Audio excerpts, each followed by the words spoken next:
Today I'm going to be showing you how to add a favicon to your website with HTML.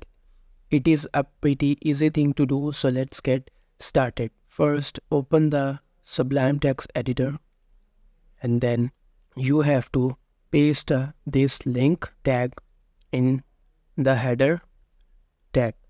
After that, you have to paste the path of your image in the hyperreference. After that, save it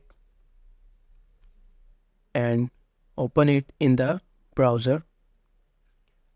Refresh the page, and as you can see,